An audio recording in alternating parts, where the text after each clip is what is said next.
فاتحہ برائے نظر شہدائے کربلا واسیران اہل بیت علیہم السلام. بسم اللہ الرحمن الرحیم. الحمدللہ رب العالمین الرحمن الرحیم مالک ایاک نعبد و ایاک نستعین صراط المستقیم صراط الذین انعمت علیہم غیر المغضوب علیہم ولا الضالین. اللهم صل على محمد.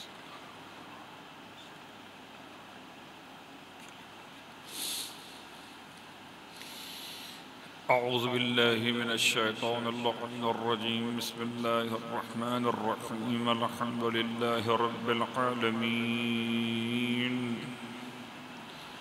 والصلاة والسلام على أشرف الأنبياء والمرسلين سيدنا أبي القاسم محمد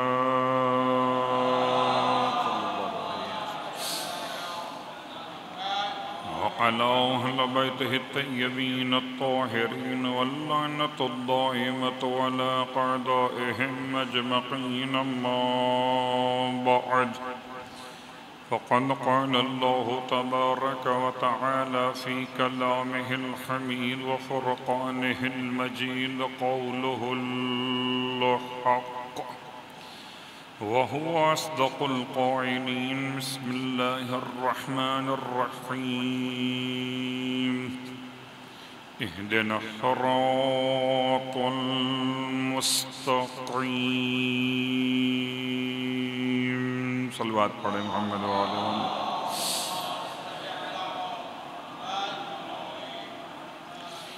تمام تعریفیں اس خدائے بزرگ و برتر کے لیے جسے آل محمد نے اپنا خدا کہہ دیا ہے، اور تمام ہدیہ درود و سلام ان نزوات مقدسات کے لیے جنہیں خدا نے خود اپنا کہہ دیا ہے. الحمدللہ الذی جعلنا من المتمسکین بالقرآن العظیم وجعلنا من المتمسکین بولایت علی ابن ابی طالب علیہ السلام.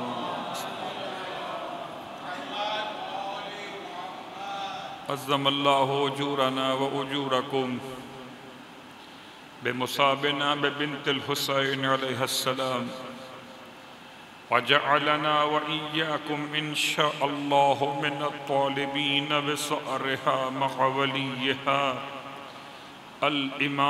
الإمام المهدي من آل محمد عليهم السلام.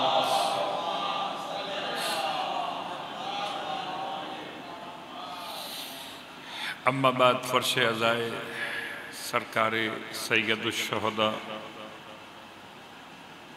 آپ کی خدمت مقدس میں ایک ادنا سے طالب علم کی حیثیت کے ساتھ اس دولت یقین کو لیے ہوئے حاضر خدمت کہ بارگاہ معصومین میں ایک جملہ بھی شرف قبولیت پا گیا. جملہ تو بڑی بات ہے، اگر ایک حرف بھی شرف قبولیت پا گیا. حرف تو بڑی بات ہے، اگر ایک نقطہ بھی شرف قبولیت پا گیا تو نقطہ بائے بسم اللہ کی قسم نجات کا سامان فراہم ہو جائے گا. آپ بھی اسی تلاش میں ہیں کہ شہزادی کونین کو پرسہ پیش کر سکے.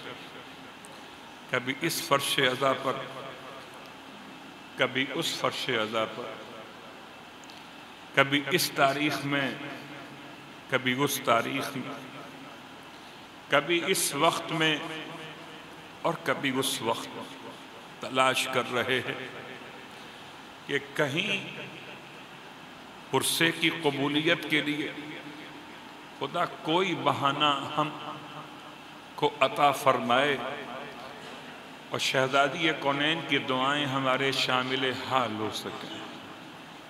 انشاءاللہ بارگاہ شہزادی کونین سے امید رکھتے ہیں کہ شہزادی اپنے بچوں کا صدقہ عطا فرماتے ہوئے ہمارے اس ناقص اور نامکمل سے عمل کو اپنی بارگاہ میں قبولیت کا شرف بخشیں گے۔ اور جو مجلس عزائے مجتمع یہاں منعقد ہوتی رہی ہیں ہر سال، اس سال بھی جنت البقیع میں جب روضہ امام مجتبی علیہ السلام تعمیر ہوگا تو خدا مجھے بھی اور آپ کو بھی امام علیہ السلام کے روضے کے زائروں میں اور امام علیہ السلام کے روضے پر ماتم گزاروں میں شامل فرمائے گا۔ سرنامہ کلام میں انتہائی معروف آیت،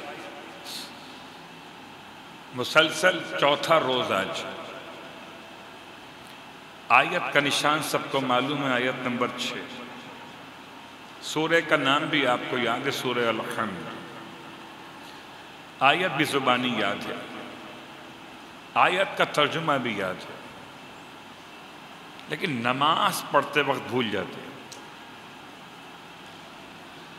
حالت نماز میں بہت کم ایسا ہوتا ہے کہ انسان کو آیات الفاظ کا ترجمہ سامنے آ رہا ہو، اور یہ بہترین طریقہ ہو سکتا ہے۔ یاد رکھیے کہ نماز میں توجہات کے حصول کے لیے جتنے آداب ہیں ان کا خیال کرنا چاہیے۔ یہ آداب بیکار نہیں ہوتے، یہ پروٹوکولز فائدے مند ہیں نماز کے لیے۔ کیا مطلب؟ کہ اگر انسان کو بھوک لگی ہو تو یہ سوچ کے نماز پہلے پڑھے کہ نماز پڑھ کے کھانا کھائے گا، تو نماز میں کھانا ہی ذہن میں آئے گا۔ اگر انسان کو پیاس لگی ہو، یہ سوچ کے نماز پڑھے کہ نماز پڑھ کے پانی پیے گا، تو نماز میں پانی کا خیال ذہن میں آئے گا۔ اس طرح کی مثالیں یاد رکھیے گا۔ اور اگر انسان کو قضاء حاجت کی کیفیت ہو تو پہلے تجدید وضو کر لے، پھر نماز شروع کرے، یہ سوچ کر کہ لاؤ اسی وضو سے نماز پڑھ لوں، پھر وضو رہے نہ رہے نماز تو ہو جائے گی۔ تو ایسی نماز انسان کی توجہات کو کہاں مبذول کر پائے گی؟ ذہن کہیں اور ہو، بدن کہیں اور ہو۔ نماز میں کھڑے ہو کر اس حد تک شریعت نے سمجھایا کہ بیلنس بھی برابر رکھو دونوں قدموں پر، دونوں ہاتھوں کی ہتھیلیوں کے مقام بتائے، ان کے سمتوں کو عنوان بتایا کہ کس طرف انگلیوں کی سمتیں ہونی چاہیے، نگاہوں کا مقام بتایا، اس کے بعد پھر سمجھایا۔ اب ترجمہ ذہن میں لائیے، خدا سے بات کر رہے ہیں، اہدنا الصراط المستقیم۔ یہ کب کہا آپ نے؟ جب اس سے پہلے آپ کہہ چکے تھے الحمدللہ رب العالمین الرحمن الرحیم، خدا کی تعریفیں بیان کر رہے تھے، مالک یوم الدین۔ پھر خدا کی بارگاہ میں اپنی عاجزی کا اظہار کر رہے تھے، ایاک نعبد و ایاک نستعین، ہم تیری ہی عبادت کرتے ہیں اور اس عبادت میں تجھ سے ہی مدد چاہتے ہیں، اس عبادت میں تجھ سے ہی مدد چاہتے ہیں۔ پھر اس کے بعد اس عبادت کا خاص پیغام تھا، اہدنا الصراط المستقیم، پروردگار ہمیں سیدھے راستے پر مسلسل چلا۔ اس کا ترجمہ میں نے کہاں سے کیا؟ مولا کائنات علی ابن ابی طالب علیہ السلام ارشاد فرماتے ہیں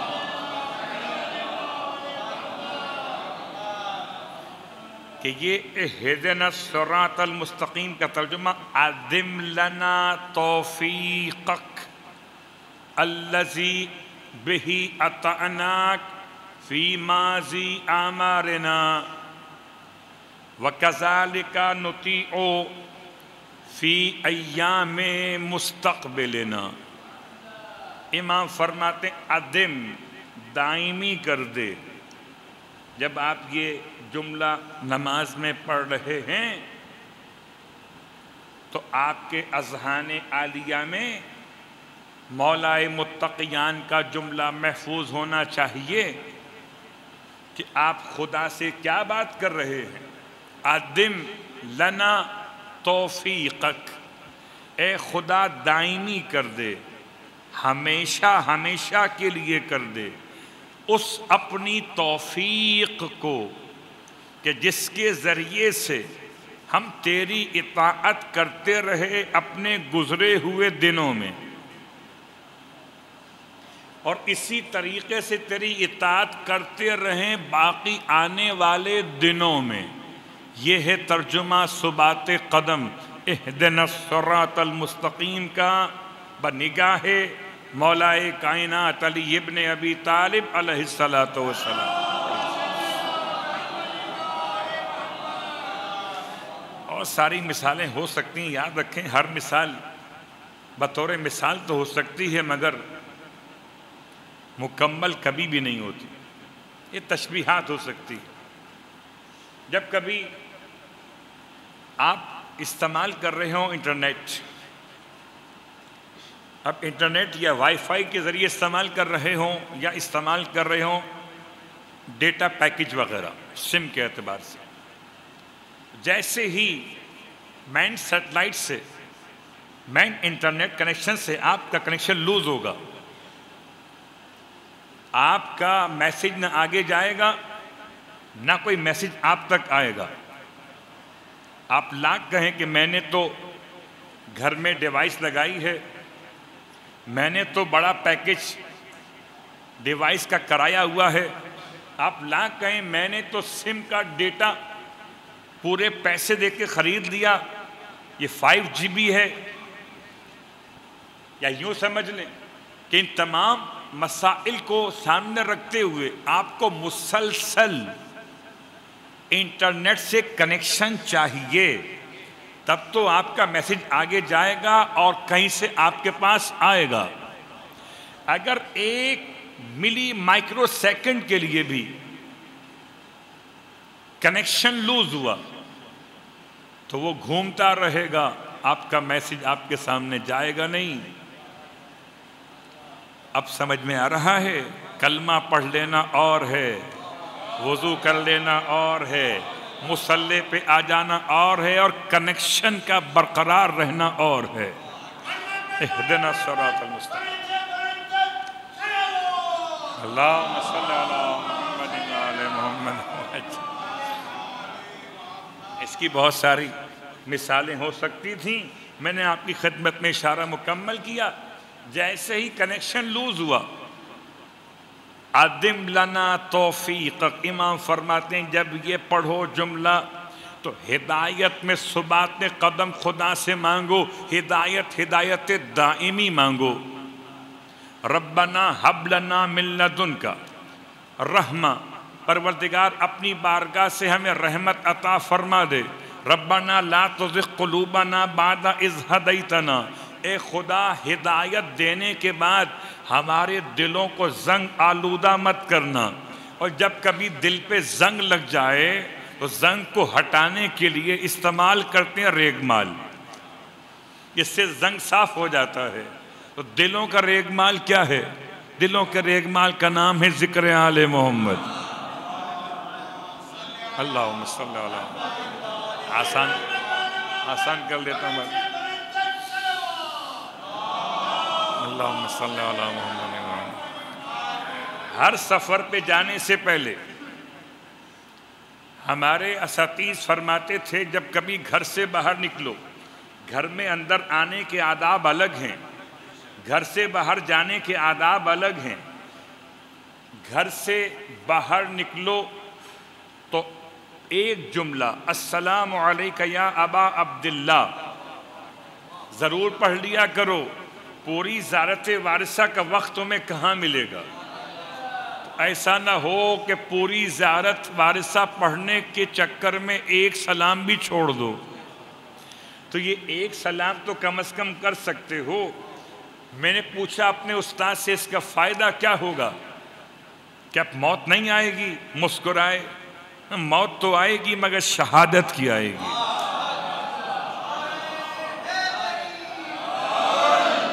موت تو آئے گی۔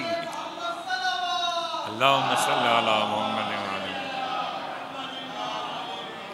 تو گھر سے نکلتے ہوئے، سفر پہ جاتے ہوئے ایک لفظ سلام، السلام علیکہ یا ابا عبداللہ، تو اس کا فائدہ اسی طریقے سے جب کبھی دل کے زنگ کو دور کرنا ہو تو ہم نے نماز کے لیے وضو تو کر لیا، جسم کا زنگ تو دور ہوا، ابھی دل کا زنگ دور نہ ہوا۔ وضو کیا تو جسم کا زنگ تو دور ہو گیا، نہ یہاں غصہ رہا، نہ یہاں انتقام کا جذبہ رہا، نہ قدموں میں کسی کو ٹھوکر مارنے کا حوصلہ رہا، نہ مزاج میں تکبر رہا، مسح مکمل ہو گئے۔ تو جسم کا زنگ تو دور ہوا، دل کا زنگ باقی ہے۔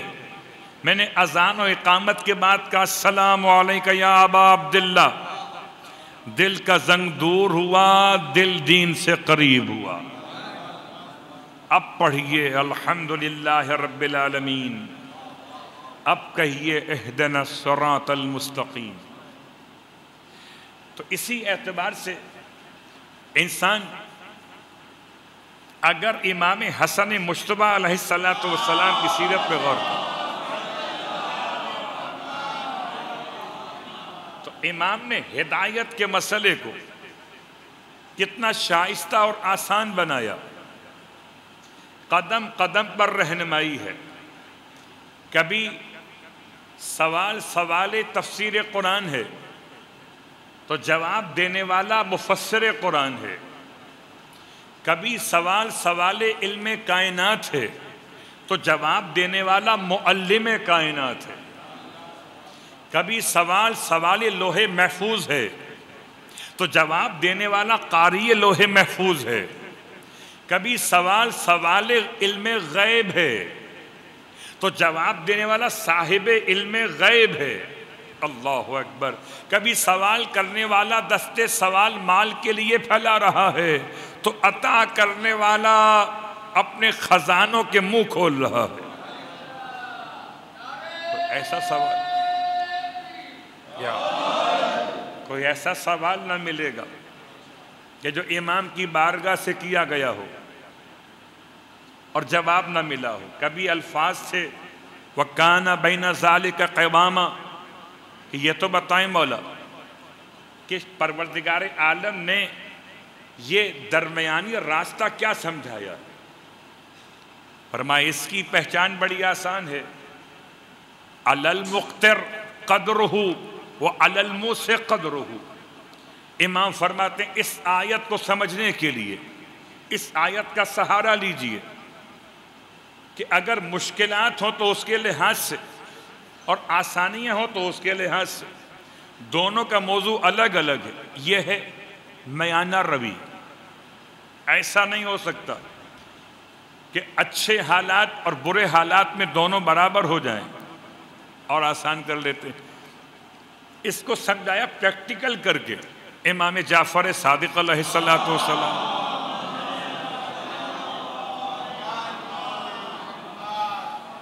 کبھی کبھی ہم پریشان ہوتے ہیں نا کہ یا تو افراط ہو جاتا ہے یا تفریط ہو جاتی ہے۔ افراط اور تفریط یعنی بخل یا اسراف، حالانکہ یہ بہت تفصیلی موضوع ہے۔ بخل ہر ایک کا برابر نہیں ہوتا، عالم کا بخل اور ہے، عاقل کا بخل اور ہے، ماتمی کا بخل اور ہے، نمازی کا بخل اور ہے، تبرک بانٹنے والے کا بخل اور ہے، لینے والے کا بخل اور۔ تو جیسے جیسے منصب تبدیل ہوں گے ویسے ویسے بخل کی تعریف بدلے گی، اور ایسے ہی اسراف میں بھی ہر ایک کا اسراف الگ ہوگا۔ غریب کا اسراف الگ ہے، متوسط طبقے کے افراد کا اسراف الگ ہے، امیر کا اسراف الگ ہے، ارے پانی کا اسراف الگ ہے، روٹی کا اسراف الگ ہے۔ اللہ اکبر۔ ان تمام مسائل میں جب امام سے پوچھا گیا، بولا یہ درمیان کا راستہ کیا ہوتا ہے؟ لوگ کہتے ہیں خیر الامور اوسطها، نہ افراط کیجئے نہ تفریط کیجئے، بیچ کا راستہ چن لیجئے۔ یہ کیا ہوتا ہے؟ امام نے جواب میں پریکٹیکل پیش کیا، بالکل ایسے جیسے لیبارٹری میں کوئی پروفیسر سمجھاتا ہے۔ کیا سمجھائے گا کوئی پروفیسر کسی طالب علم کو جو حجت خدا، خلق خدا کو سمجھا گئے؟ آپ نے اچھا لیبارٹری میں پریکٹیکل کرنے کے لیے لیبارٹری چاہیے، تمام انسٹرومنٹس چاہیے، یہاں تو کچھ بھی نہیں چاہیے۔ امام خاک پر بیٹھ گئے، سامنے والے کو بٹھا لیا، آپ نے اپنے دست امامت کو بڑھایا اور اپنی مٹھی میں خاک کو بھر لیا، ریت کو بھر لیا، اور ریت کو بھر کے بڑی شدت سے انگلیاں بند کر لیں، ایسے بند کی کہ ایک ذرہ بھی اب نکل نہیں پا رہا۔ بہت غور کیجئے گا، فرمایا یہ ہے بخل، کہ جو ملے اسے پکڑ کے رکھو، ایک ذرہ بھی نکلنے نہ پائے۔ بہت غور کیجئے گا۔ پھر امام نے اپنے دست مبارک کی بند انگلیوں کو پورا کھول دیا۔ جیسے ہی پورا کھولا تو جتنا ریت کے ذرات تھے سب گر گئے۔ یہ اسراف ہے۔ پھر اٹھایا ریت کو اور اٹھا کے نہ پورا سخت بند کیا نہ پورا کھولا، بیچ میں رکھا، کچھ ریت گری کچھ باقی رہ گئی۔ فرمایا یہ ہے درمیانی راستہ، کہ نہ سارا جائے نہ سارا رہے، کچھ جائے کچھ رہے۔ یہ خیر الامور اوسطها۔ یہ ہے معیشت کے اعتبار سے بہت ساری مثالیں ہو سکتی ہیں۔ تو جب کبھی کوئی سائل ہدایت سمجھنے کے لیے ہاتھیان برحق کے پاس پہنچا تو راستہ بتایا گیا۔ کبھی راوی ایک سوال لے کر پہنچا امام مجتبیٰ علیہ السلام کی بارگاہ مقدس میں،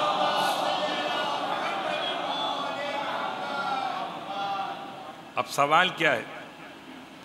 سوال اس آیت سے متعلق، عجیب آیت ہے، جب پروردگار کا فرمان القیا فی جہنم کل جبار عنید۔ القیا کا مطلب ہے صیغہ امر، اور القیا صیغہ تثنیہ ہے، یعنی خدا کسی دو سے کہتا ہے کہ تم دو پھینک دو، تم دو ڈال دو، گرا دو۔ القیا تم دو افراد یہ کام کرو، فی نار جہنم، جہنم کی آگ میں۔ کسے پھینک دو؟ کل، ہر ایک کو، کہ جو ہو کافر، جابر اور عنید۔ راوی کا سوال یہ ہے مولا سے کہ مولا یہاں پر عنید کیا ہے اور کافر اور جابر کون ہے؟ امام فرماتے ہیں جو نبوت کا منکر ہے اسے قرآن نے کافر کہا ہے، جو ولایت کا منکر ہے اسے قرآن نے عنید کہا ہے۔ اللہ، عین نون یہ دال، عنید، اس لفظ کو آپ جانتے ہیں مگر اس صیغے میں نہیں جانتے۔ اس لفظ کو جانتے تو ہیں اردو میں مگر اس صیغے کو نہیں جانتے۔ پھر کون سے صیغے میں جانتے؟ بغض و عناد، عین نون الف دال، اس سے بنا ہے عنید۔ تو جو مصطفیٰ کا دشمن ہو اسے قرآن کافر کہتا ہے، جو مرتضیٰ کا دشمن ہو اسے قرآن مبغض کہتا ہے۔ یا علی، اب یہ دو تو واضح ہو گئے، وہ دو کون ہیں جو ڈالیں گے؟ صلوات پڑھیں محمد و آل محمد۔ والقیا، یہ دو تو واضح ہو گئے کہ کافر و جابر کون ہے اور انیت کون ہے، تو القیا کون ہے؟ امام فرماتے ہیں یہ دو شخصیات، یا محمد و یا علی، ایک محمد اور ایک علی، ان دو سے پروردگار فرمائے گا اپنے اپنے دشمن کو اٹھا کے جہنم میں ڈال دو۔ اللہ اکبر۔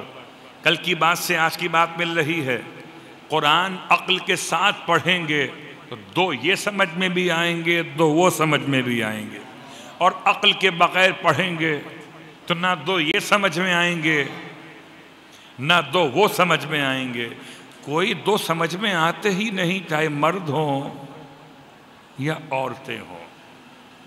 سورہ تحریم میں اگر دو عورتوں کی بات کی جائے تب بھی دو عورتیں سمجھ میں نہیں آتی۔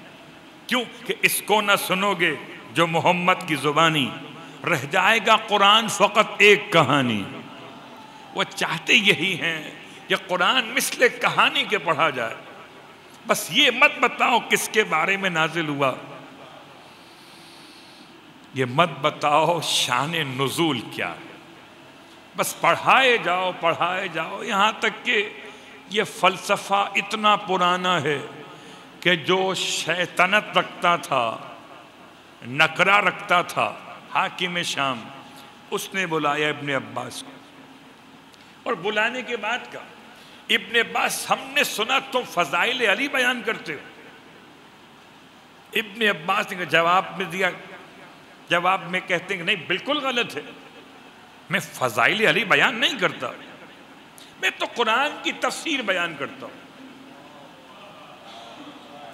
میں فضائل علی بیان نہیں کرتا، تفسیر قرآن بیان کرتا ہوں۔ حاکم شام شیطنت کے ساتھ بول رہا ہے، ابن عباس عقل کے ساتھ جواب دے رہے ہیں۔ کل کی بات سے آج کی بات کا ربط قائم ہو رہا ہے، عقل اور ہے اور چالاکی اور ہے۔ عقل سے جنت ملتی ہے، چالاکی سے دنیا بنتی ہے۔ اب مرضی ہے دنیا بنا لیجئے یا جنت کو پا لیجئے، عقل اور ہے چالاکی اور ہے، بہت غور کیجئے۔ اب اس کے بعد حاکم شام نے ذرا غصے میں کہا ہاں ٹھیک ہے، تم جب تفسیر قرآن بیان کرتے ہو تو خالی تفسیر قرآن بیان کیا کرو، تو فضائل علی اس میں کیوں بیان کرتے ہو؟ ابن عباس نے جواب دیا ہے، وہ اتنا شافی اور وافی اور کافی ہے، ہاتھ کھڑے کر دیے، فرمایا کیا تو مجھے اب تفسیر قرآن سے روکتا ہے؟ کہ نہیں تفسیر قرآن سے نہیں روکتا، تفسیر پڑھو اگر ذکر علی نہ آئے۔ کہنے لگے ایسی تفسیر کہاں سے لاؤں کہ تفسیر قرآن ہو ذکر علی نہ آئے؟ صلوات پڑھے محمد و آل محمد۔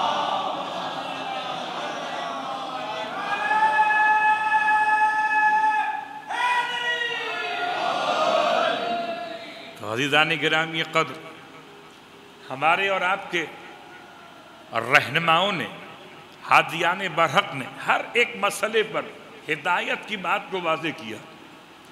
اب یہ ہدایت دو اعتبار سے، ایک ہدایت اراعۃ الطریق، ایک ہدایت ایصال الی المطلوب، راستہ دکھا دینا۔ اب میں اس کو آسان کرتا ہوں کہ اگر آپ مجھ سے پوچھیں کہ بوتراب امام بارگاہ کہاں پر ہے تو میں آپ کو بتاؤں کہ جناب یہاں سے جائیے ناظم آباد چورنگی، وہاں سے جائیے پیٹرول پمپ چورنگی، وہاں سے جائیں لیاقت آباد 10 نمبر، وہاں سے جائیں عائشہ منزل، وہاں سے جائیں گے آپ پھر مکہ چوک آئے گا پرانا والا، اس سے آگے 8 نمبر کی چورنگی آتی ہے، پھر بوتراب پہنچ جائیں گے۔ یہ راستہ دکھا دیا، اب آپ کی سمجھداری پر ہے۔ آپ پہنچیں نہ پہنچیں میں اس کا ذمہ دار نہیں. اور قسم بخدا بہت سارے راستہ بتانے والے راستہ بتانے میں مہارت نہیں رکھتے. کیوں؟ مثال لیجیے گا. اس لیے میں کھڑا ہوا ہوں یہاں رضویہ میں، آپ کھڑے ہوئے چورنگی پر. اب میں آپ سے کہوں سیدھے ہاتھ پہ مڑ جائیے، تو میرا سیدھا ہاتھ اور ہے، آپ کا سیدھا ہاتھ اور. صلوات پڑھے محمد و آل محمد. غور کیجیے گا، ورنہ کبھی آزما لیجیے گا. ہم نے تو اتنا آزمایا ہے کہ جب کسی غیر تجربہ کار سے ہم نے راستہ پوچھا امام بارگاہ کا، مجلس والے گھر کا، تو اس نے کیا بتایا؟ اچھا اگر کوئی ہم مجلس پڑھنے جا رہے کسی گھر میں اور راستہ پوچھا کسی صاحب سے فون پر، اب اگر وہ خود گھر کے فرد نہ ہوں تو راستہ بتائیں گے وہ جس سے وہ خود آتے ہیں. انہیں کیا پتہ ہم کہاں سے آتے ہیں. بہت غور کیجیے گا. بہت آسان سی مثال ہے کہ راستہ بتانے والے اراۃ الطریق کے مسئلے میں راستہ دکھاتے تو ہیں مگر ہر راستہ دکھانے والا، اس لیے کہ اس کا سیدھا ہاتھ اور ہے، آپ کا سیدھا ہاتھ اور ہے. وہ کہے گا دیکھو سیدھے ہاتھ پر دکان ہے، اب میں سیدھا تو یہ والا ہے، کہاں دیکھوں؟ یہاں دیکھوں یا یہاں دیکھوں؟ ارے الٹے ہاتھ پہ دیکھو، دکان ہے دودھ والے کی، کون سا الٹا ہاتھ؟ اس لیے ایک خاص جملہ ہے، جب کبھی انسان کو میپ کے ذریعے سے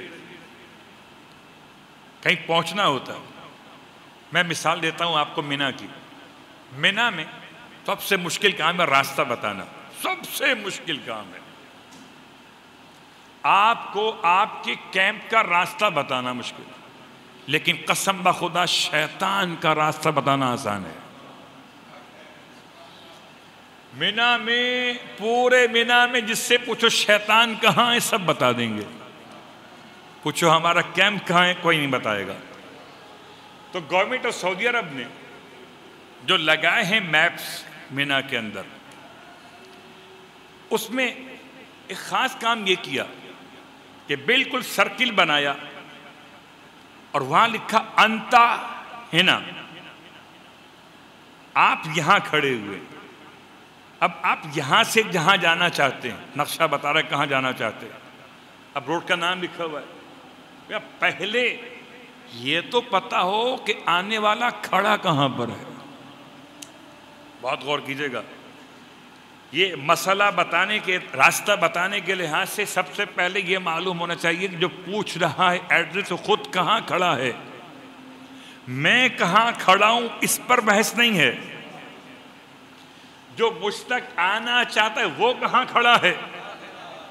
تو پہلے اس کو اپنی معرفت کراؤ، جب خودی کو پہچانے گا تب خدا تک لاؤ گے. تم نے یہ تو بتایا ہی نہیں کھڑا کہاں پر ہے. اللہ اکبر. ہدایت کا ایک مفہوم ہے اراۃ الطریق، اور ہر ایک کی بس کی بات نہیں راستہ بتانا. اور اگر کسی نے بتا دیا، سارے انبیاء کیوں آئے تھے؟ سارے انبیاء، ساری کتابیں، سارے اوصیاء، سارے ائمہ اسی کام کے لیے آئے تھے، راستہ بتانے کے لیے. کون سا راستہ بتانے آئے تھے؟ اراۃ الطریق. راستہ سمجھا دیا. انا ہدیناہ السبیل اما شاکرا و اما کفورا. راستہ ہم نے بتا دیا، یا شاکر بنو یا کافر بنو. اس کا مطلب کیا ہوا کہ اب راستہ بتانے کے بعد آپ کا مسئلہ ہے. ہم بھی تو بڑے ہوشیار ہیں. آپ نے راستہ بتایا، ہم چلنا شروع ہوئے، راستے میں مل گیا آئس کریم والا، رک گئے اور آگے بڑھے، مل گیا دوست، ادھر مڑ گئے. تو اب بتانے والا کیا کرے؟ اگر راستے پر کوئی آپ کو بہکانے بیٹھا ہوا ہو، بہت غور کیجیے گا. ایک راستہ بتانا اس کی ذمہ داری بتانے والی، ایک راستے پر بیٹھا ہوا شخص ہے جو آپ کو مس گائیڈ کر رہا ہے. چلیے شاید میں اس کو اور آسان کر سکوں. کبھی کبھی ہم کراس چیک کرتے ہیں نا. میں نے آپ سے پوچھ لیا کہ رائٹ یا left, second left second right کہاں مڑنا ہے. پھر میں نے کراس چیک کیا, بیٹھے ہوئے دکاندار سے پوچھا, ٹھیلے والے سے پوچھا کہ بھائی یہ بتاؤ کہ وہ مجلس 512 میں کہاں ہو رہی ہے. اب اسے نہ 5 کا پتہ نہ 12 کا پتہ, اسے بس اتنا پتا ہے کہ کون یار ہے کون بیکار ہے. بات واضح ہو رہی ہے. اسے کیا پتا 5 کیا ہے, 12 کیا ہے اور 14 کیا ہے, تو آپ کو پتا ہے. تو بہت غور کیجئے گا, اگر وہ آپ کا والا ہوا تو مجلس سن کے مطمئن, ہاں آؤ میں آپ کو بتاتا ہوں مجلس کہاں ہو رہی ہے. اور اگر آپ کا والا نہ ہوا تو ایسا الٹا بتائے گا کہ ڈھونڈتے رہ جاؤ گے مگر وہاں نہ پہنچ پاؤ گے. بہت غور کیجئے گا. کل کی بات سے آج کی بات کو جوڑتے ہوئے وہاں تک لے آیا میں آپ کو. راستے پر بیٹھا ہوا کون ہے؟ جس نے خدا کو چیلنج کیا تھا, میں تیرے سیدھے راستے پہ بیٹھوں گا. شیطان اپنے راستے بیٹھا ہوا نہیں ہے, شیطان خدا کے راستے پر بیٹھا ہوا ہے. تو اب اے راستہ چلنے والے, تو نے اگر راستہ معلوم کر لیا ہے تو ذرا خیال کرنا, اب راہ میں کسی اور سے راستہ نہ پوچھنا کہ صراط الذین انعمت علیہم, ان کے راستے پر چلتے رہنا جو گائیڈ کرنے آئے تھے. خبردار, غیر المغضوب علیہم ولا الضالین, نہ کوئی غالی نہ کوئی مقصر, نہ کوئی گمراہ نہ کوئی غضب خدا کا شکار. ان سے راستہ پوچھ لیا تو یہ وہاں لے جائیں گے جہاں خود جائیں گے. صلوات پڑھے محمد والے.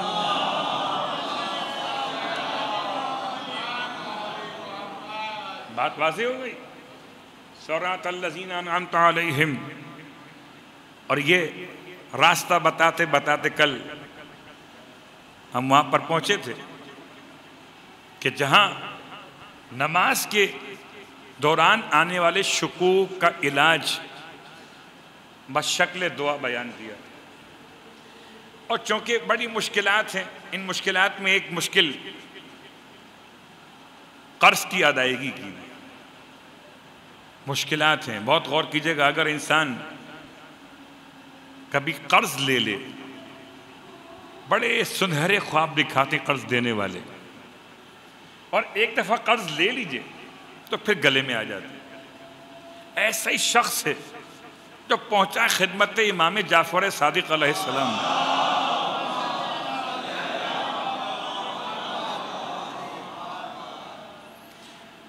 امام کی خدمت میں پہنچا ہے اپنا مسئلہ لے کر. ایک مسئلہ ادائے قرض کا, دوسرا مسئلہ ہے حکومت کے ظلم و جور سے بچنے کا, دفع ظلم حاکم, حاکم کے ظلم کو دور کرنے کا. ایک ادائے قرض, ایک دفع ظلم حاکم. اس کے 2 مسئلے. اور یہ جملہ میں کیا کہوں, امام نے جو علاج بتایا اس کا ترجمہ یہ بنا, بائی 2 get 1 free. تم یہ 2 کاموں کے لیے نماز پڑھو, ایک کام اپنے آپ ہو جائے گا. اب یہ 3 کام ہو گئے. 2 تو اس نے پوچھے ہیں, ایک بغیر پوچھے مل گیا ہے. امام نے فرمایا جب رات ہو جائے, جب رات کی تاریکی چھا جائے, پھر تمہیں چاہیے مصلی پر آؤ, 2 رکعت نماز پڑھو, اور نماز کی نیت ادائے قرض, دفع ظلم حاکم, قربتاً الی اللہ, یا نماز کی نیت نماز امام جعفر صادق علیہ السلام.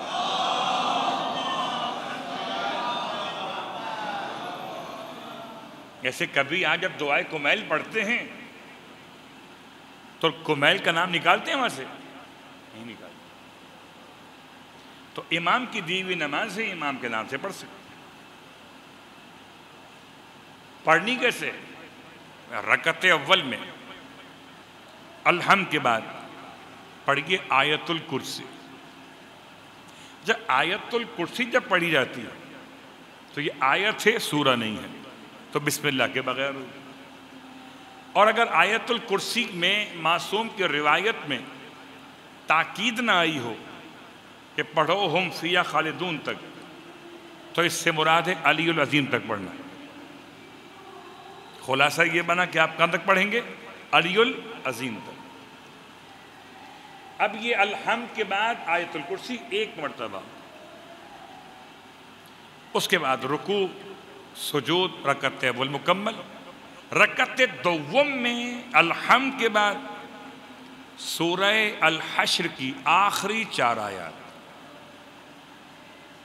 لو انزلنا هذا القرآن على جبل لرأيته خاشعا متصدعا من خشیت اللہ. یہ آیت نمبر 21 ہے، 21 سورہ الحشر کی. تو 21، 22، 23 اور 24 4 آیات. اگر زبانی یاد نہیں ہے دیکھ کے پڑھ لیجئے، دیکھ کے نہیں پڑھ سکتے سن کے پڑھ لیجئے، اور سن کے بھی نہیں پڑھ سکتے تو پھر جو یاد ہے وہ پڑھ لیجئے، اور پھر کسی سے کہیے وہ آپ کی نیابت میں پڑھ دے. نیابت میں بہت سارے کام ہو سکتے ہیں. جب نیابت میں نیاز کھائی جا سکتی ہے، بھائی میں تو جا رہا ہوں، میرے سے کہ آپ صلوات پڑھیں محمد و آل محمد.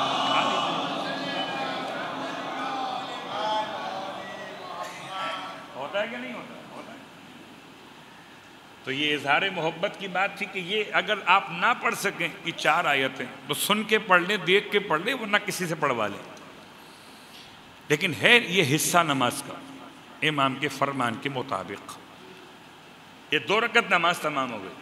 الحمد، سورہ الحشر کی آخری 4 آیتیں، پھر قنوت، پھر رکوع، سجود، تشہد، سلام، نماز تمام. اب اس کے بعد بحق ھذا القرآن، قرآن سر پہ رکھیں. بحق ھذا القرآن وبحق من ارسلتہ بہ.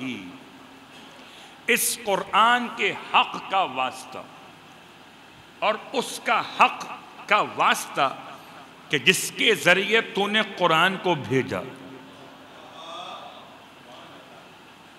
وَبِحَقِّ كُلِّ مُؤْمِنٍ مَدَحْتَهُ فِيهِ. اور واسطہ اس ہر مومن کے حق کا جس کی تعریف تو نے اس قرآن میں کی ہے. اب مجھے بتائیں بالکل صراط الذین انعمت علیہم بھی آ گیا کہ نہیں آیا؟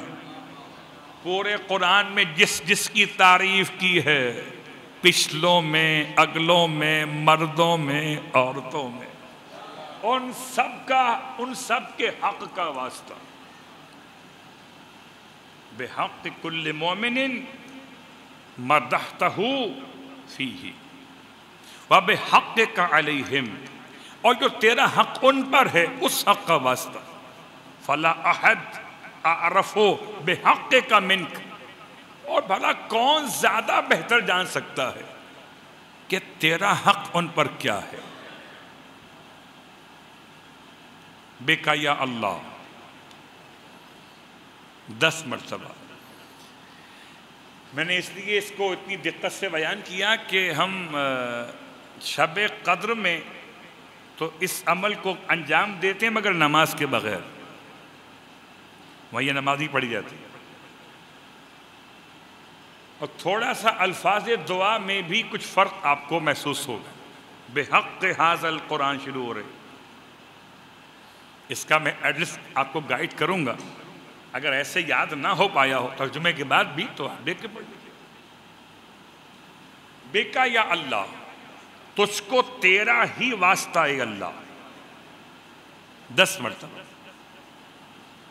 اس کے بعد اب جو آپ پڑھتے ہیں شب قدر میں بکا یا اللہ بے محمد، اب یہاں بے محمد نہیں ہے، یا محمد 10 مرتبہ، یا علی 10 مرتبہ، یا فاطمہ 10 مرتبہ، یا حسن 10 مرتبہ، یہاں تک کہ امام زمانہ علیہ السلام تک۔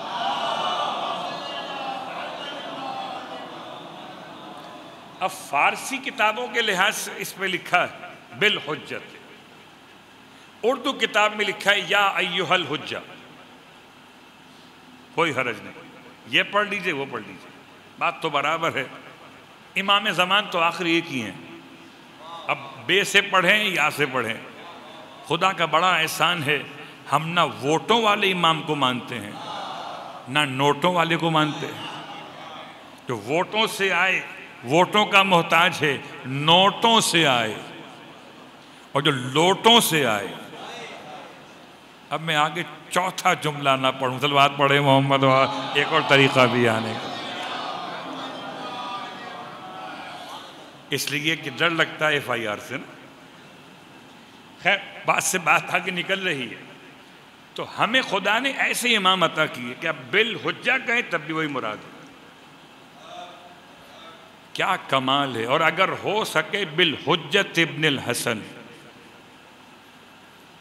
یعنی امام حسن مجتبیٰ کے اسم گرامی حسن کو خدا نے ایسا مسلسل کیا کہ آخری امام کو جب بھی یاد کیا جائے گا خون حسین کا ہوگا، فرزند حسن کا کہلائے گا۔ حجت ابن الحسن،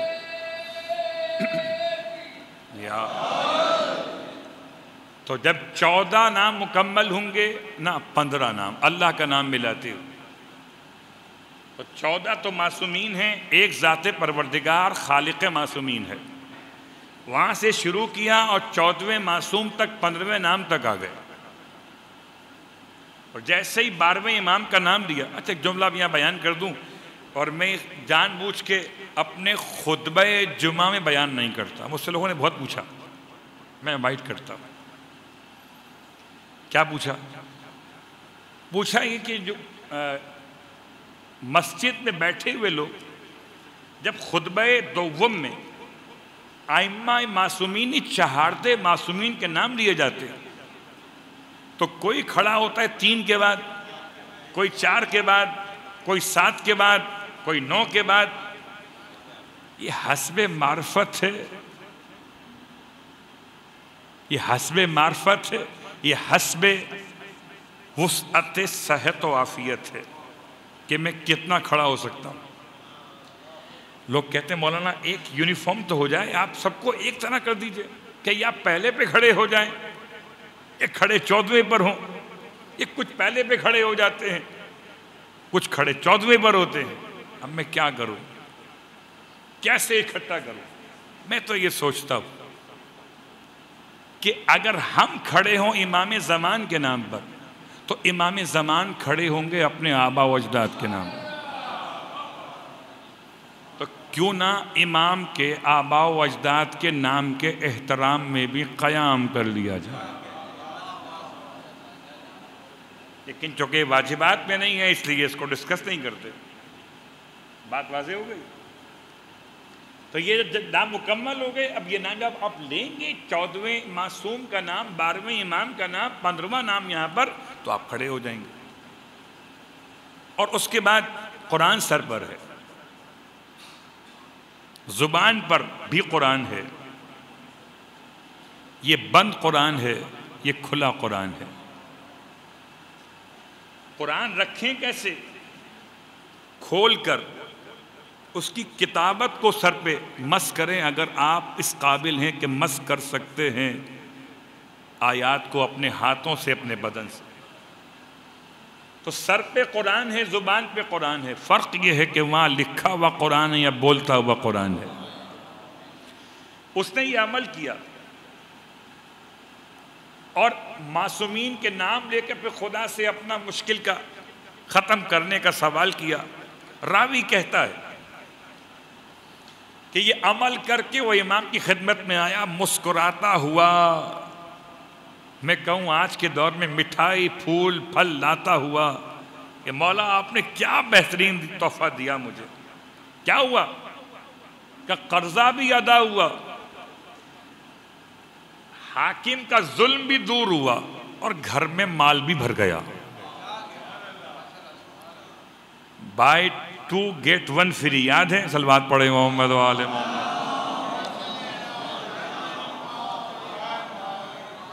بس آج کی حد تک بات تمام ہو گئی.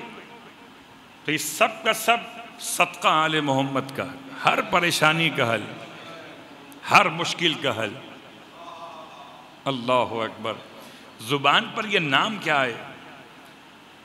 یاد رکھیں, مومن خودکشی نہیں کرتا, کہ خودکشی دیوانگی ہے, اور مومن دیوانہ ہوتا نہیں, مومن دانا ہوتا ہے, دیوانہ نہیں ہوتا. اس لیے کہ اگر کوئی دیوانہ بھی ہو اور اس پر یہ 14 کے نام پڑھ دیے جائیں, تو امام احمد بن حنبل تو اتنا سمجھے تھے کہ دیوانگی ختم ہو جاتی ہے, تو ہم کہتے ہیں پریشانی ختم ہو جاتی ہے. اتنا تو یقین رکھیں اپنے ہادیان برحق. دنیا کی پروڈکٹ بکتی ہے مارکیٹ میں, اب میں کیا نام لوں, کون سی کمپنی ہے, کیا بناتی ہے. ان کا سلوگن یہ ہے کہ نام ہی کافی ہے, بڑا بڑا لکھا ہوا ہے, پہنچ گئے آپ, نام ہی کافی ہے. تو یہ جھوٹ بول رہے ہیں, نام کافی نہیں ہے. اس کو چلانے کے لیے بجلی چاہیے, اس کو چلانے کے لیے بجلی چاہیے, بجلی کا بل بھرنے کے لیے پیسے چاہیے. نام کافی کہاں ہوا؟ نام کافی صرف آل محمد کا ہے. قرآن کافی نہیں ہے, قرآن کے لیے بھی آل محمد کا نام چاہیے. کہ اس کو نہ سنو گے جو محمد کی زبانی, رہ جائے گا قرآن فقط ایک کہانی. قرآن کو اطرت سے جدا کر کے تو دیکھو, ہر لفظ کہے گا ہیں 72 میرے معنی. اب ڈھونڈو کرسی کہاں لکھا, صلوات پڑھے محمد و آل محمد. وسع کرسیہ السماوات کل من علیہا فان ویبقی وجہ ربک وجہ ربک وجہ ربک. اللہ اکبر. بہت ساری مثالیں, گفتگو تمام کر رہا ہوں. اہدنا الصراط المستقیم. ایک صراط مستقیم کی ہدایت وہ ہے راستہ بتا دینا, مگر راستے پر شیطان بیٹھا ہوا ہے. بس یہ خیال ہے, شیطان خدا کے راستے پر بیٹھا ہوا ہے. اور جب خدا کے راستے پر بیٹھا ہے تو داڑھی بڑی کر کے بیٹھا ہے. کہ کوئی نمازی داڑھی منڈے کی بات تو نہیں مانے گا. پہنچ رہے ہیں نا؟ جب راستہ خدا کا ہو اور خدا کے راستے پر شیطان بیٹھا ہوا ہو, کیسے بیٹھے گا وہ؟ بالکل ٹوپی لگائے ہوئے, داڑھی بڑھائے ہوئے, پانچا اٹھائے ہوئے, تاکہ جب کچھ کہے آپ کو اس کی بات پر کوئی شک نہ ہونے پائے. ہاں, اگر آپ اہل ولا ہوں تو حرکتوں سے پہچان جائیں گے. اب سمجھ میں آتا ہے کہ حرکتوں سے پہچاننے کے لیے نام کی برکت استعمال کرتے ہیں. اس نے کہا لفظ سلام, ہم نے کہا وعلیکم السلام یا علی مدد. یا علی مدد کہا, وہ نکل گیا کہ یہ بہکائے میں آنے والا نہیں. شیطان راستے پہ بیٹھا ہوا. اہدنا الصراط المستقیم. اور بات مکمل کرتے ہوئے ہدایت کا دوسرا مرحلہ بھی ہے, وہ ہے ہاتھ پکڑ کے پہنچانا. یہ صرف خدا ہی کرتا ہے, ہاتھ پکڑ کے پہنچائے, ورنہ سب کو راستہ دکھایا جاتا ہے, ہاتھ پکڑ کے پہنچایا نہیں جاتا. بس ہاتھ پکڑ کے پہنچانے کی روایت اس زائر قبر امیر المومنین کے لیے. کہ جو اپاہج ہے، 1 سال پہلے کوفے میں آیا تھا اور بیماری کی بنیاد پر اپاہج ہو گیا. آیا تو صحیح تھا مگر معذور ہو گیا اور کوئی روزگار نہیں تھا.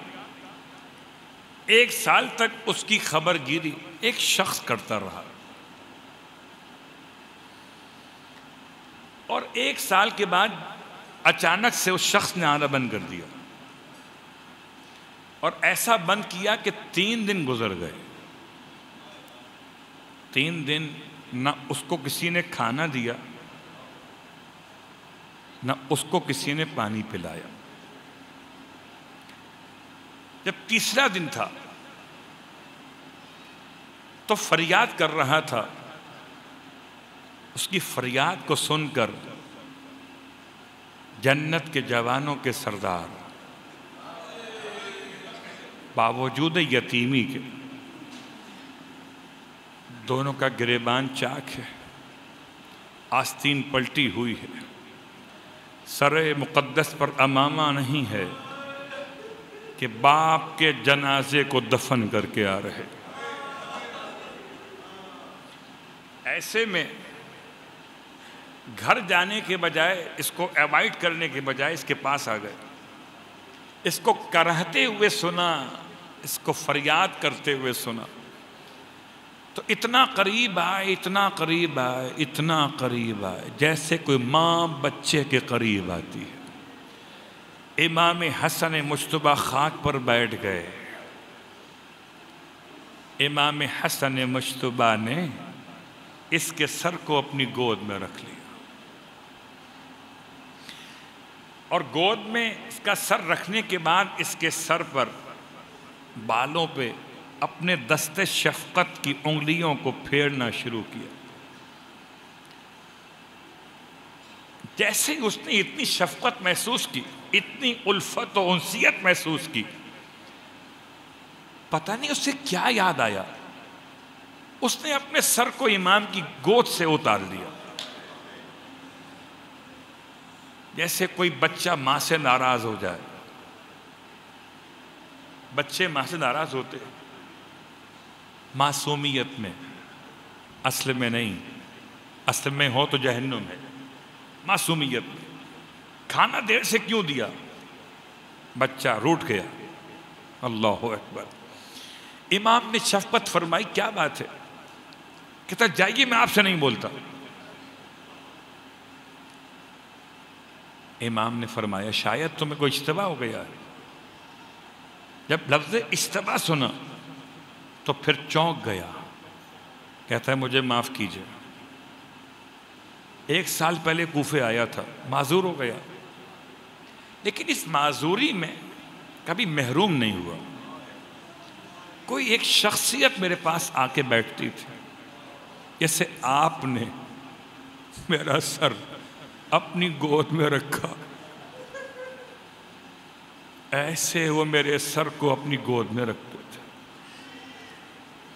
جیسے آپ نے اپنی انگلیاں میرے سر کے بالوں پر پھیری محبت سے، ایسے وہ پھیرتے تھے.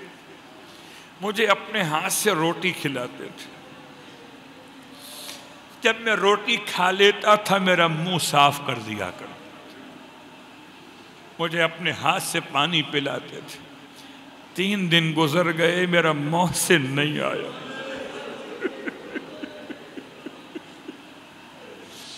3 دن گزر گئے، میرا محسن نہیں آیا. امام نے ارشاد فرمایا کہ تمہارے محسن کا نام کیا تھا؟ یہ شخص معذور کہتا ہے مجھے میرے محسن کا نام نہیں پتا. میں نے بہت پوچھنا چاہا، اپنا نام تو بتائیے. جب بھی نام پوچھا تو فرماتے تھے عبد خدا. عبد خدا کے پاس آ کے بیٹھتا ہے، اس کے علاوہ کبھی نام نہیں بتایا. امام رو کے فرماتے ہیں اچھا کوئی نشانی تو بتاؤ اپنے محسن کی. کہ نشانی یہ تھی ان کی کہ جب بھی میرے پاس آ کے بیٹھتے تھے مجھے تو کھلاتے پلاتے تھے، خود نہیں کھاتے پیتے تھے، خود ذکر خدا کرتے تھے، اور جب ذکر خدا کرتے تھے تو اطراف میں شجر حجر مدر سب ذکر خدا کرتے تھے، ایسا لگتا تھا پوری کائنات کے ذرے ان کے ساتھ مل کے ذکر خدا کر رہے۔ امام نے جب یہ صفت سنی تو رونے لگے، فرمایا تیرے محسن کو 3 دن پہلے سر پہ تلوار ماری گئی، 3 دن پہلے تیرے محسن کے سر پہ تلوار ماری گئی تھی، ابھی اس کی شہادت ہوئی ہے، اس کو دفن کر کے آتے ہیں۔ اس نے جملہ سنا، چیخ مار کے گر پڑا زمین پر، سر کو پٹکنے لگا۔ امام نے سنبھالا، گھبراؤ مت، ہم تمہیں کھانا کھلائیں گے، ہم تمہیں پانی پلائیں گے۔ کہتا ہے مجھے اب نہ کھانا چاہیے، اب نہ پانی چاہیے، ایک احسان کرے، مجھے میرے محسن کی قبر پہ لے جائے۔ رونے والوں، ویسے کسی کے لیے نہیں ملتا کہ اس طرح لے کے گئے ہوں معصوم، اس کے لیے ملتا ہے۔ ایک طرف سے بازو سے امام حسین نے تھاما، ایک بازو سے امام حسن نے تھاما، معذور ہے نا، معذور ہے، اس کو اٹھا کے لے کے چلے۔ یہ خود نہیں چل سکتا ہے، خود کھڑا بھی نہیں ہو سکتا ہے، اس کو دونوں نے اٹھایا، ایک طرف سے ایک امام نے، ایک طرف سے ایک امام نے اٹھایا، اور جیسے ہی قبر امیر المومنین کے اس نشان تک پہنچے جو سب کے لیے تو پردے میں تھا، اس کے لیے آشکار کیا گیا۔ اس نے جیسے ہی قبر کے تعویذ کو اپنے ہاتھوں سے ٹٹولا، لپٹ کے چیخ مار بھی بے ہوش ہو گیا۔ ہوش میں آیا تو پروردگار سے ایک سوال کیا، خدایا جب تو نے میرے محسن کو اٹھا لیا تو مجھے زندہ کیوں رکھا ہے؟ اتنا رویا کہ سر پٹخ پٹخ کر امام کی قبر پہ اپنی جان دے دی۔ اجرکم علی الزہرا، رونے والو، یہ ہے عیسیٰ المطلوب کی مثال۔ امامین اسے لے کر قبر علی تک پہنچے تھے، انہی نے پھر اس کی قبر بنائی ہے۔ واہ مصیبتہ! رونے والو، سفر کی 10 تاریخ ہو گئی نا، سفر کی 10 تاریخ ہو گئی، دل چاہتا ہے آج حضرت رباب کو پرسہ پیش کریں۔ ہاں آپ کی مرضی ہے، کم روئیے زیادہ روئیے، میں آپ کی خدمت میں ایک جملہ کیا عرض کروں۔ ذرا کربلا میں سید مرتضیٰ کشمیری آل اللہ مقامہ ہوئے، ایک عالم گزرے، کربلا کے عالم گزرے، ان سے کسی نے پوچھا تھا کہ آقا یہ بتائیے کہ قبر علی اصغر کہاں پر ہے؟ یہ جملہ سن کے روئے، رو کے خاموش ہو گئے، جواب کامل طور پہ نہ دے سکے۔ جب اپنے استراحت کے مقام پر پہنچے، حالت خواب میں سرکار سید الشہداء کی زیارت ہوئی، فرمایا مرتضیٰ بتایا کیوں نہ یہ قبر علی اصغر کہاں پر ہے؟ مرتضیٰ رونے لگے حالت خواب میں، آقا مجھے معاف کیجئے، میں سمجھ نہ سکا کون سی روایت کو زیادہ فوقیت حاصل ہے۔ ہم نے تو پڑھا ہے کہ آپ نے دفن کیا تھا، بعد میں لاشا نیزہ مار کے نکالا گیا، مولا اس کے بعد کے بارے میں تاریخ واضح نہیں ہے۔ امام نے فرمایا اچھا تم بھی سن لو، اب اگر کوئی پوچھنے آئے تو اسے بتا دینا، اگر کوئی پوچھے قبر علی اصغر کہاں ہے تو بتانا میرے سینے پر ہے۔ واہ مصیبتہ! رونے والو، خدا کسی ماں کو وہ منظر نہ دکھائے،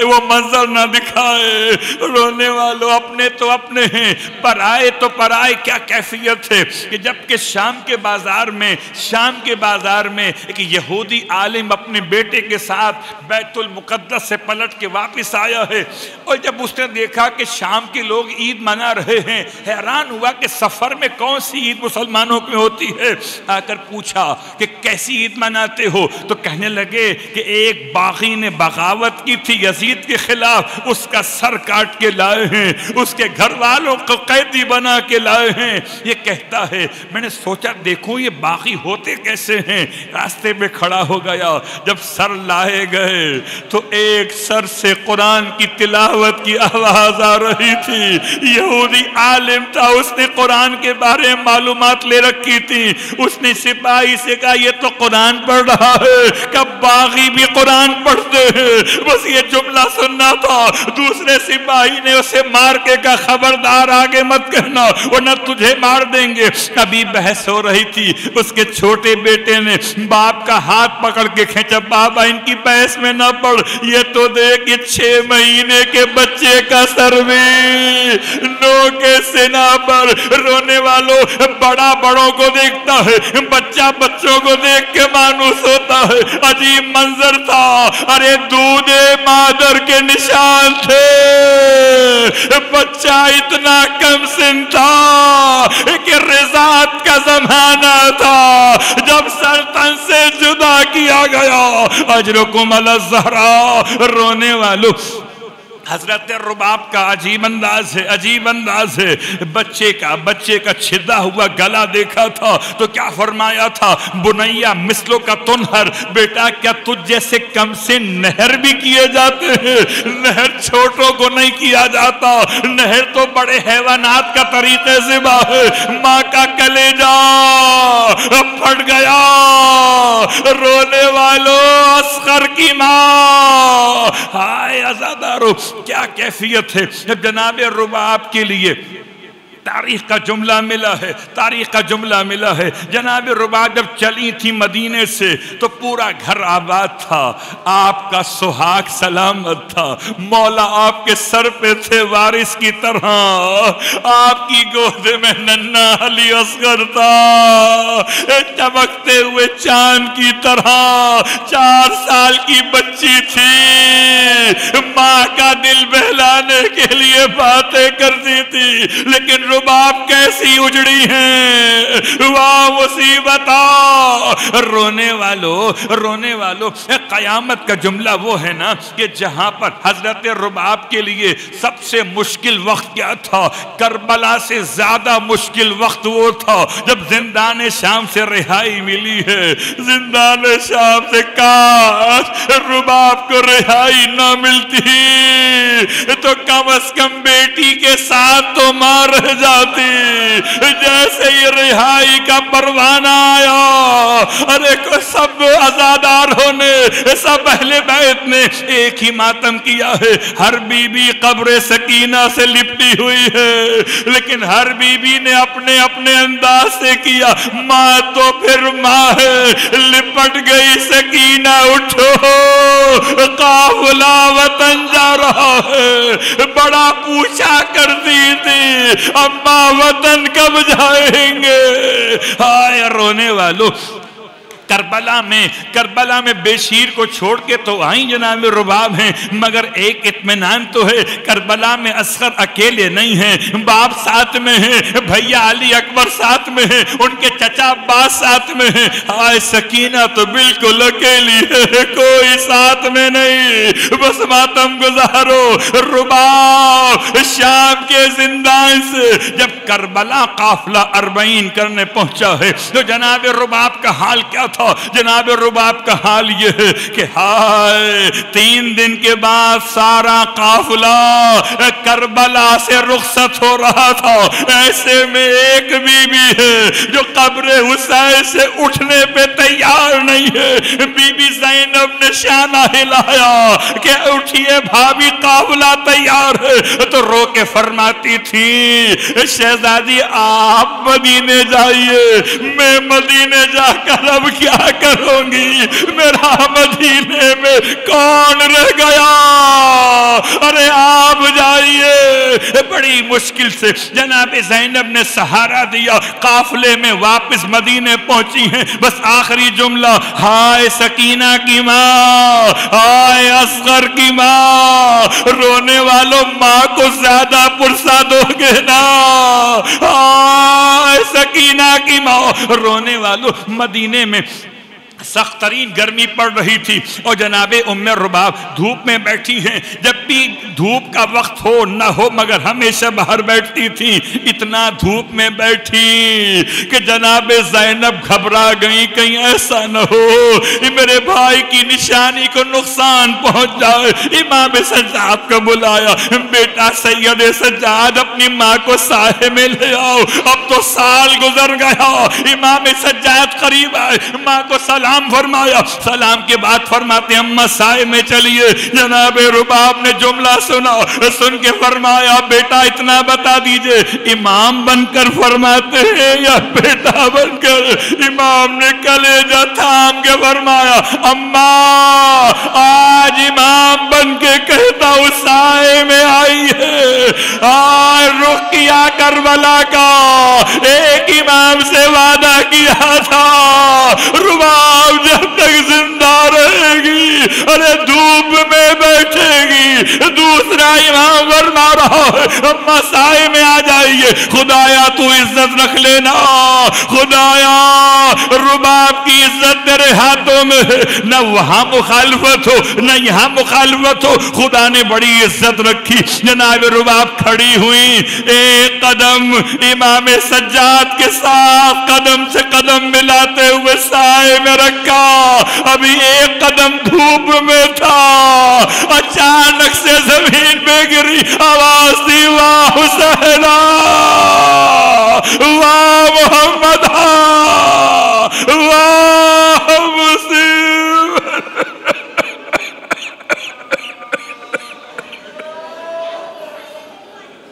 اللہ ولعنت اللہ علی القوم الظالمین.